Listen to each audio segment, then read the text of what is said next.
They should have made Din Djarin a villain. Look, the ending of season 3 was very safe, and that's probably the most positive / pessimistic way that I could review that season. Like, it just wasn't crazy exciting, and then whenever we wanted something exciting, they were just like, oh yeah, you want something exciting? Well, big monster! And it ultimately teased a bunch of things that were really cool that didn't even affect us this season, like the Mythosaur, or Moff Gideon's clones, which for some reason he put a self-destruct button on the main console. What the fuck? So at the end of episode 7, when Din Djarin got captured, I thought, holy crap, this is gonna lead to something amazing for season 4. Well, surprise, it didn't. Bada bing, bada boom, Din Djarin got out within 5 minutes. But what if that didn't happen? And Din Djarin ended up getting taken to a room, and Moff Gideon ends up brainwashing him. And before you go, like, oh, that can't happen, brainwashing, well, don't you remember episode 3? We had a whole 50+ minute, episode of Dr. Pershing, which ultimately taught us stuff we already knew, you know? Moff Gideon with cloning, and the Empire is still around and being sus. And at the end, they mind flare my poor dude. Like, they mind flare him, and they jack it up to 100, which the mind flare has the potential to erase memories,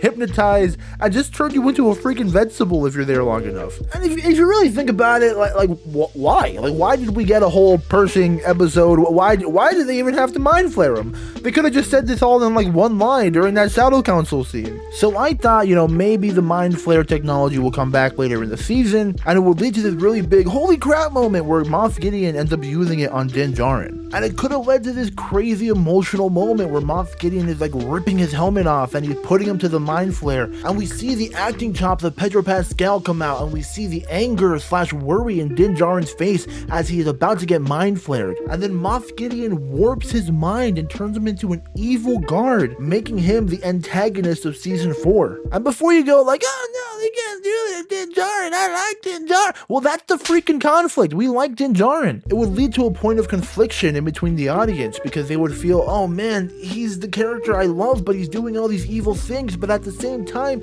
he's not doing them because he got hypnotized and we need to save him. And at the same time, it would kind of give this Darth Vader-esque feeling to Din Djarin, and ultimately giving Moff Gideon a lot of traits similar to the Emperor. And it also could have been a crazy growing learning experience for Grogu, because unlike the Jedi Temple where he had to run away, this time he's gonna have to face challenges in order to save his father, giving Grogu aspects that would mirror Luke. I mean, come on, wouldn't it just be so awesome to see an evil Din Djarin versus Bo-Katan, and Grogu is hella conflicted because he doesn't know what to do because that's his freaking dad, but also he knows he's not doing the good thing. And also, this would allow Bo-Katan to remain as the protagonist, causing Din Djarin to become the antagonist. And not only that, with Din Djarin being the antagonist working under Moff Gideon, imagine how strong Moff Gideon would be with a brainwashed Din Djarin as his freaking zombie soldier. He'd be like Cersei with the mountain. It would absolutely raise the stakes of the entire situation for the Mando universe, and at the same time causing a conflicting story arc for the characters